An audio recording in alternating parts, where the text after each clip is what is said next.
Okay. 3rd of July, Rabbi Levitt, Chaim. Okay, sorry for the interruption. Okay, good. So that's the story of Nov Ir HaKohanim, as portrayed in Sefer Shmuel.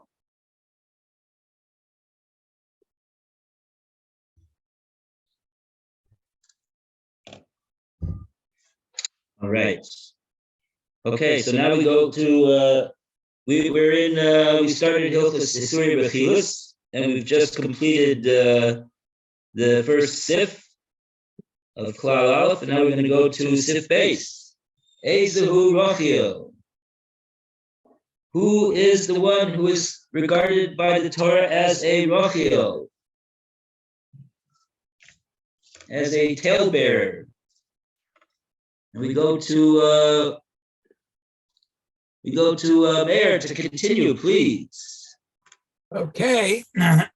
Eza who? Rachel. Who is a Rachel?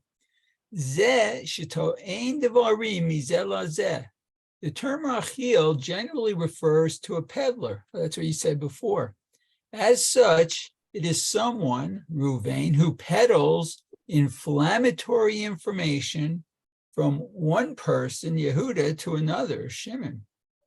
Holech Omer. For example, Ruvain goes to Shimon and says, Kach amar ploni alecha. I know firsthand Yehuda said the following negative thing about you, Kach asar lecha ploni, or that he did the following harmful thing to you, Kach v'kach shamati alav she'asar lecha. It is also rechilus if Ruvain says to Shimon, I heard from someone else that Yehuda did the following harmful thing to you. Or that Yehuda intends to do the following harmful thing to you in the future. Since all these cases, Ruvain causes strife between Shimon and Yehuda, Ruvain is in violation of this negative commandment. But wait, if he's saying something that he is planning on doing in the future, that would be a toilus for him to hear to protect himself. Oh, that's interesting. That would be what? I didn't make out what you said. Sorry. This what the Choftez Chaim says over here. Kach v'kach shemati alav. Such and such I heard in regard to him. She'asa lecha, that he has done in the past the following harmful thing to you. Oh, rotze lasos lecha, or he wants to do the following harmful thing to you. So the Choftez Chaim is saying that last case that he mentioned is included in the Isser of Rechilus. Uh-huh. Mm-hmm. So I'm pointing and saying we've said before that if there's a toelus to the lashon hora or the rechilus, that it's an attempt to protect the person from a potential damage that could be suffered by him. So then that would be permissible. So I'm just. But you need all the 7 conditions. Okay. Maybe the presumption here is that he didn't do all the 7 things before he told him. But I don't think so, because the implication is that on the face of it, these words on the face of it are is rechilus. Just like all the other ones, it's very clear on the face of it that it's a clear cut case of rechilus. Just based upon the words that he's saying, it's causing strife and machlokas and sinna and between the one who he's saying it to and the one that he's talking about.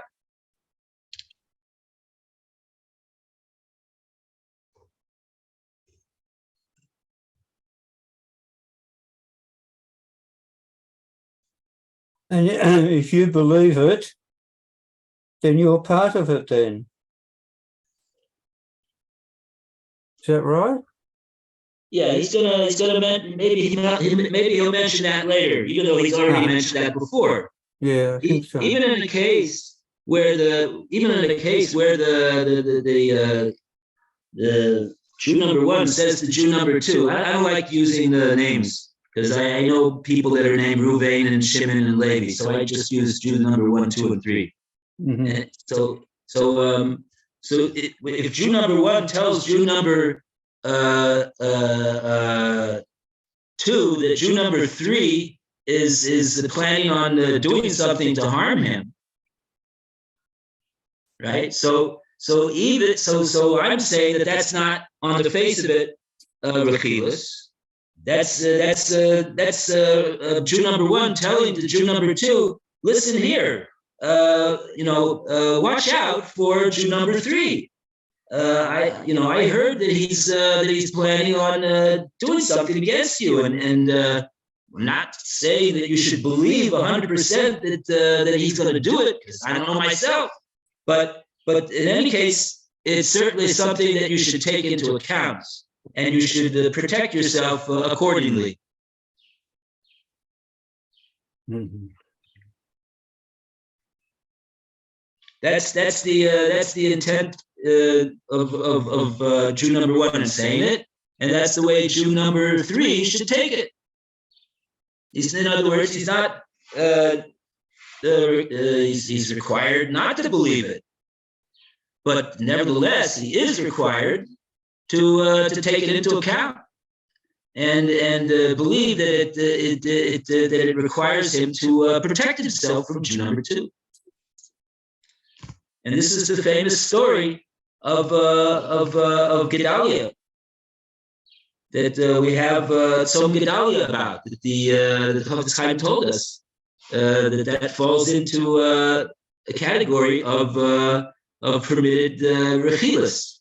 That people came to Gedaliah and they said that there are people that are planning on assassinating him, because he was the governor of Eretz Israel after the Churban, and he was appointed to watch over the remaining Jews that were still in Eretz Israel. There was still a yishuv in Eretz Israel of Jews even after the Churban that had not been exiled, and he, Gedaliah, refused to believe it.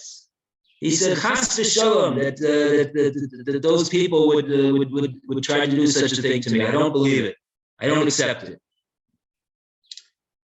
But he was allowed to he was certainly allowed, and it was probably a mitzvah for him to take it into account that he should protect himself from such a possibility. Okay.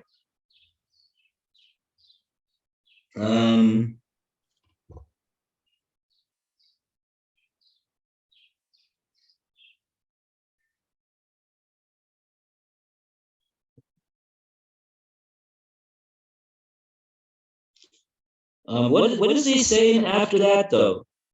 So he mentioned all these cases. What's a rachil? So he mentioned about 5 different examples. And then he says, "V'ilu hayu sholim lo ba'asmo." If, in other words, Jew number 3 would have questioned, if he would, I'm not sure which Jew he's talking about over here right now. Let's see the end of the sentence. If he would have asked him himself personally, lo haya makhish, he would not have, he wouldn't have denied it.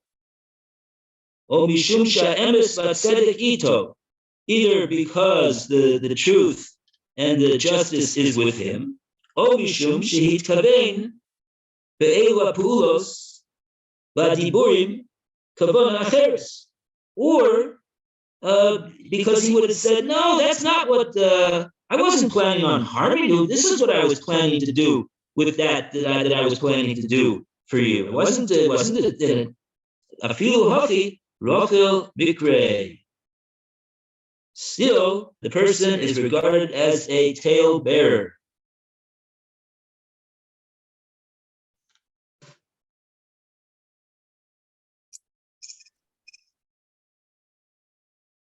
What is the, I'm curious, what does the art scroll translate that last phrase in Sif base? Last phrase. Yeah, I didn't follow that last phrase. What, from Shahid Kavain? Ve'ilu hayu sholi lo ba'atzmo. If he would have questioned him about the matter himself,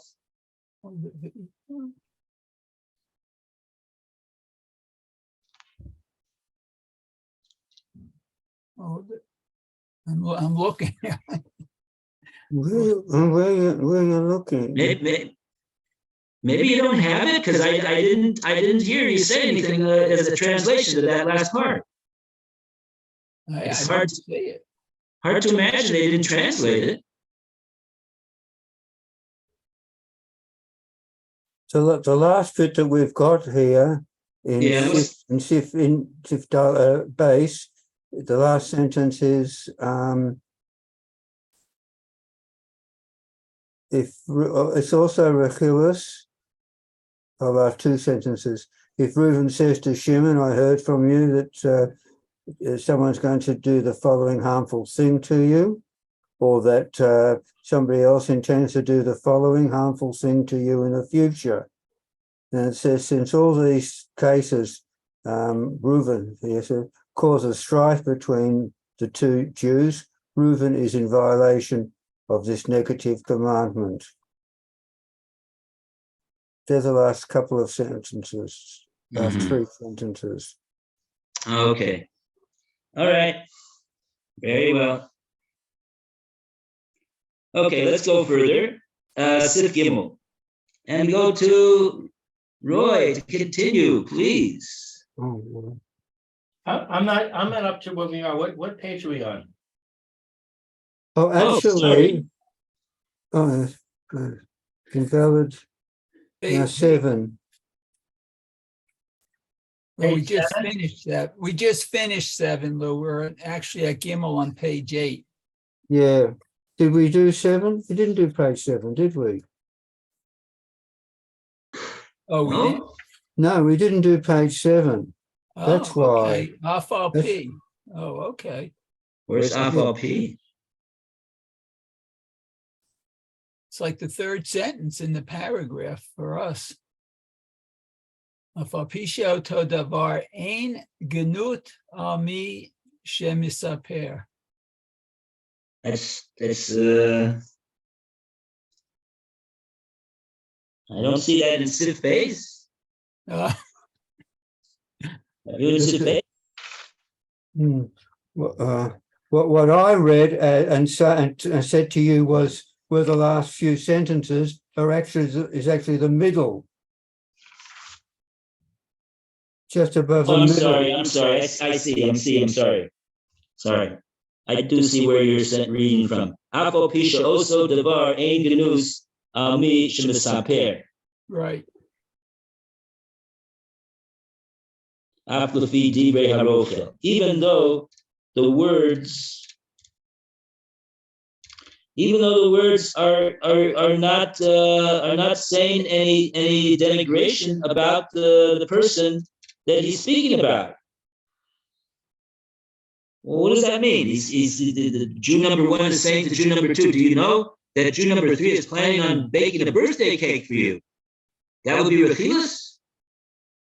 Because he didn't say any denigration about what he's doing? Even though he didn't say any denigration about what he's doing?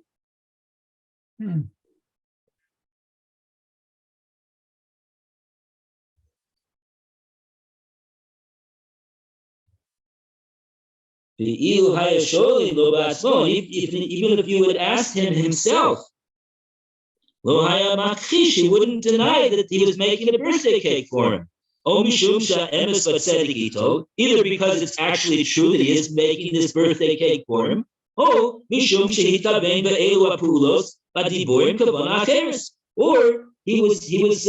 not planning. He had a different intention in baking this birthday cake than what the person that told him about it had implied. Apparently, the person who implied it was implying that he did something. I don't know.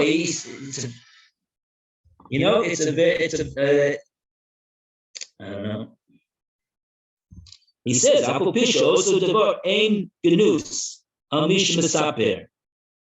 even though that this Jew number one is saying that Jew number two is doing the following thing, planning on doing the following thing for Jew number three, and it's not a gnus that Jew number two is doing that. I don't think there's anything wrong about baking a birthday cake for Jew number three. Unless you'll say, oh, it's implying that he's a year older, so he's getting older. I mean, that's not any problem. I don't understand it. There's actually a scenario in the art school that gives an example. Oh, okay, let's hear it. Mr. Goldberg and Mr. Friedman were business partners for many years, but recently dissolved their partnership on bad terms. And now each of them is continuing in the same line independently. Ruvain, a former customer of theirs, now engages in a business transaction with Mr. Goldberg. If Shimon knows about this transaction, he must refrain from informing Mr. Friedman about it, since Mr. Friedman is likely to interpret Ruvain's actions as siding with Mr. Goldberg. Shimon is causing Mr. Friedman to harbor ill feelings towards Ruvain. This constitutes rechilas, even though Ruvain would never deny that he did business with Mr. Goldberg. Uh-huh.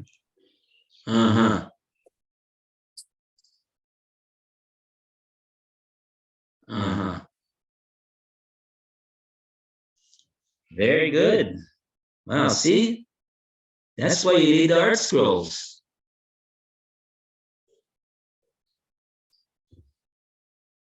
Like that, we understand what the Choftez Chaim is saying. It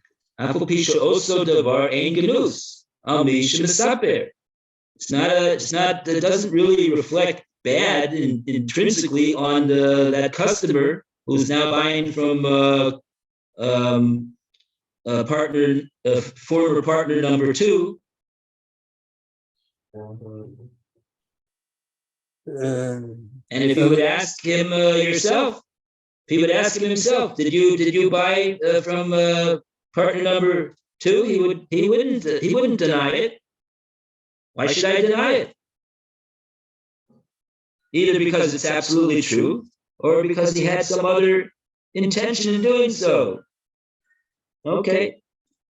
What about scenario B, Lou? It's still regarded as rechilas. Yeah. What Because, about I scenario? mean, the way the art scroll explained it, it's clear that it would be forbidden because it is definitely going to cause partner number one to harbor bad feelings about partner number two. Right. That's the point. Yeah. So it's not information that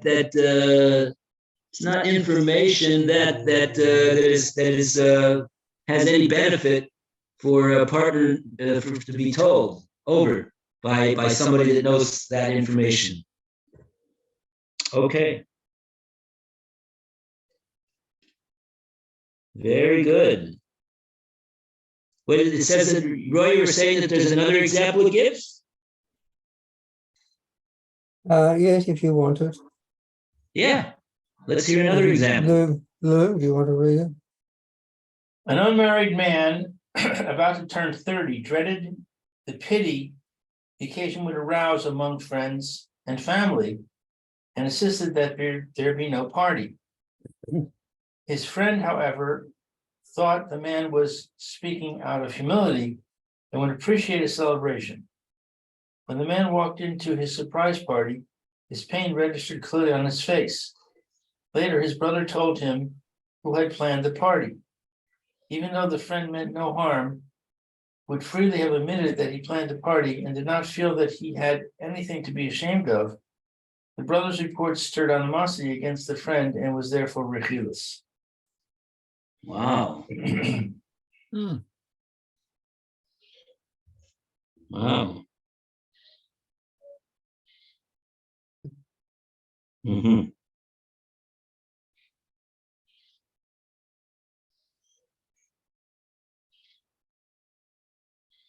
Hmm.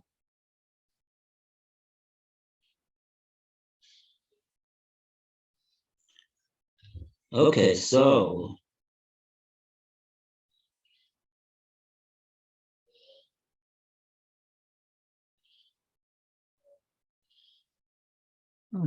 okay, so now we can understand this kak v'kak shemati alav she'asa lecha o rotza lasos lecha that I was questioning before. Why is he not allowed to say it? It's going to be able to protect the person from the toelis.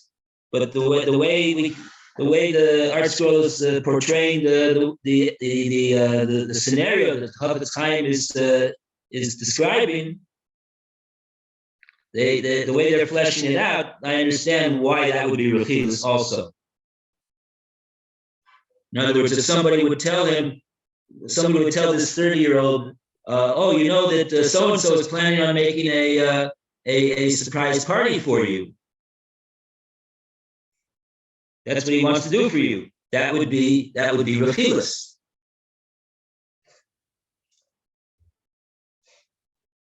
It's a hard case though, because on the face of it, on the face, you have to really know who this person who's 30 years old is.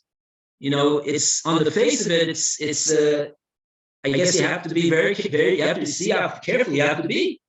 You have to entertain the possibility that this 30-year-old is so self-conscious about that he's 30 years old and not married, ad kedei kach, to such an extent that he would resent someone making a public birthday party for him to announce the fact that he's 30 years old. Now that, to me, is a pretty drastic and exaggerated scenario of an overly sensitive person. I mean, especially his friends that all know that he's 30 years old, and they're just coming to say, you're our friend, and we love you, and you're such a great guy. An average 30-year-old, even though he wasn't married, he would welcome a party like that. No, that's what I would think. So it's wow.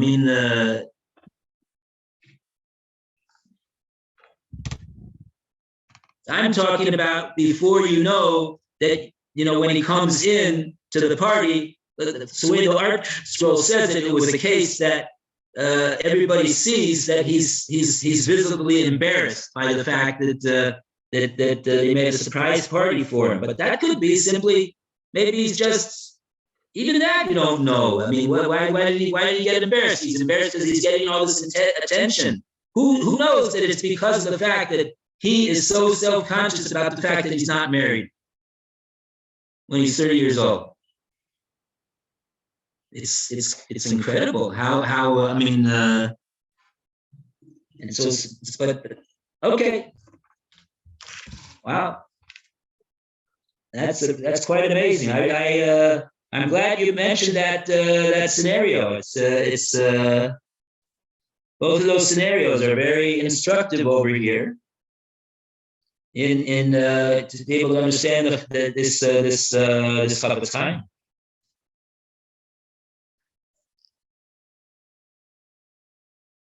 Okay, so we go to Gimel. Veda. And whose turn is it to read now? Lou, you want to read? Okay.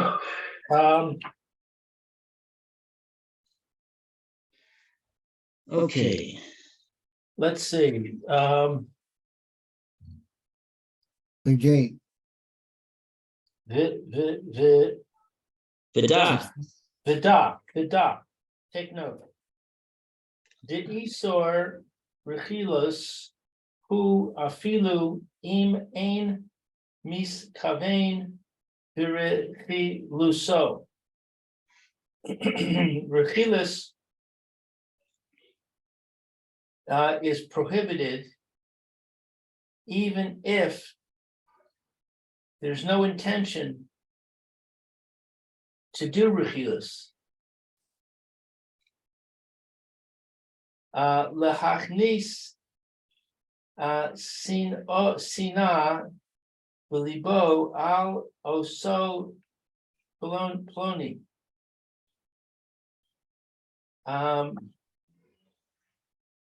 To cause to hate.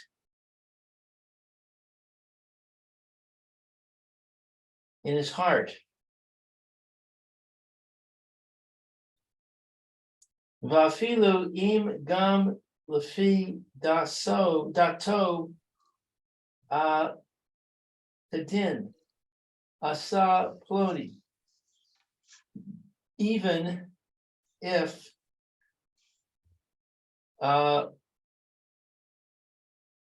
also in his opinion, it was just.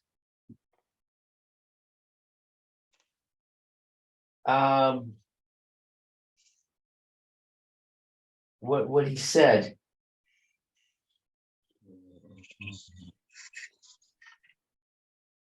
The code, for example, Shimon Mochiach Lir Ruvain. So Shimon reprimands Ruvain.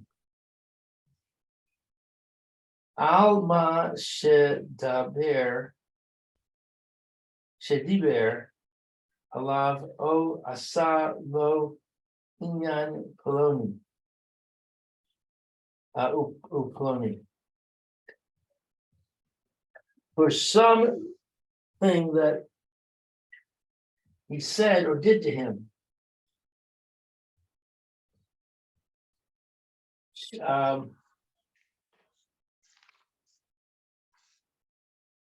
Ruvain nis natel atzmo she hadin imo. And Ruvain defends himself, saying that he acted according to the law.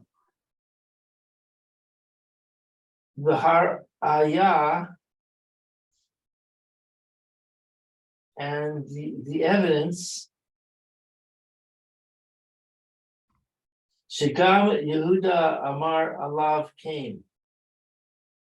He said that Yehuda also said the same thing about him. So now we have two cases where he's confusing the same thing by different people.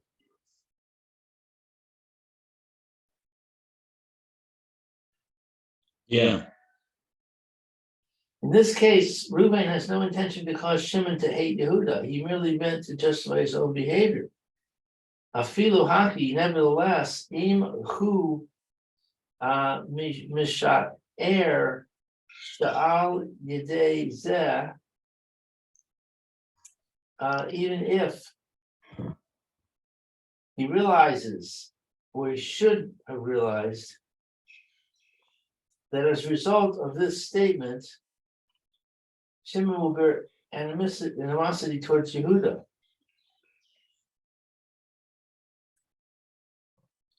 Rachel Mikre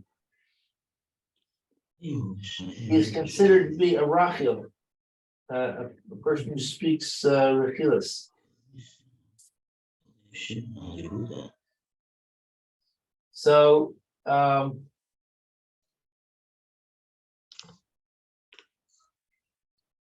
he has no intention of speaking Rechilas.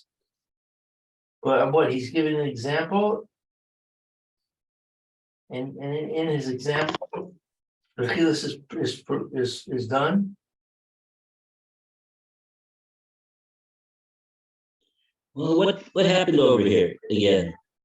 Shimon mochiach Reuven al masha diber alav o osaloi inin ploni uploni. Shimon reprimands Reuven on something that he did or said about him. And then Reuven misnatsel atzmo. Reuven excuses himself, defends himself from the charge that Shimon has leveled against him. Shadinimo, that he is justified. Baraya Shigam Yehuda Amar Alav came. And the proof that he is justified is that Yehuda also said the same thing about him.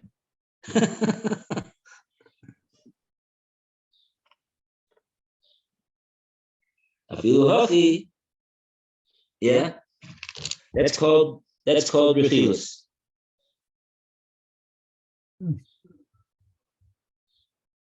It's called Rechilus because why? Explains the Choftez Chaim. Im hu meshaer she'al yedei zeh. If he evaluates the matter and thinks before he speaks about what he's about to say, and he realizes that this is going to cause sinna, what he's saying in the heart of Shimon towards Yehuda. So that's Rechilus. He may not defend himself by saying that Shimon says the same thing about you.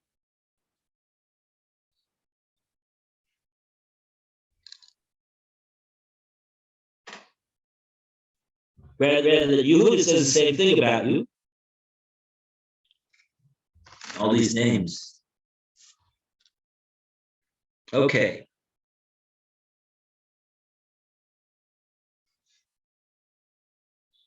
Yeah, I think everybody can understand how this is Rechilus. Yes? Yes. I think so.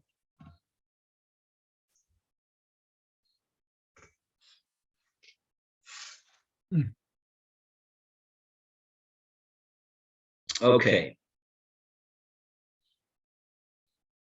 Good. Oh, so here the Choftez Chaim gave us an example himself of what it is that he's talking about. So I guess Art Scroll is silent over here. They don't give an example. Well, they've got scenario C. Oh, they have additional scenarios. Okay. That it's time for Meir to depart. Okay. Yeah. Okay, very good. All the best, Mayor. Thank you. Everyone should have a good day. You too, Meir. See Okay. you. Thank you. Okay, bye for now, Mayor. Have a great day. Hey, thank you. Bye. Okay.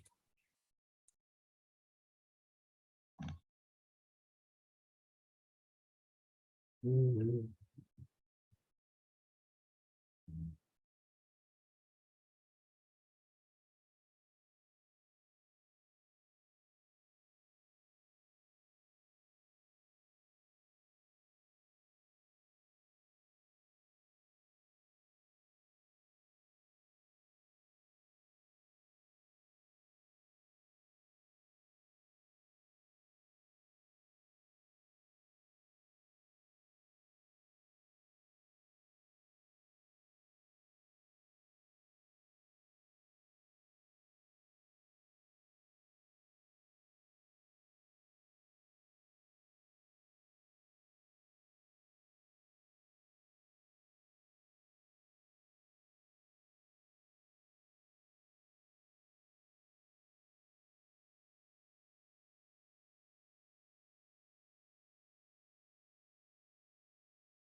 Yeah, and, Not the lights. oh, okay. There's no mail. I'm gonna go right there.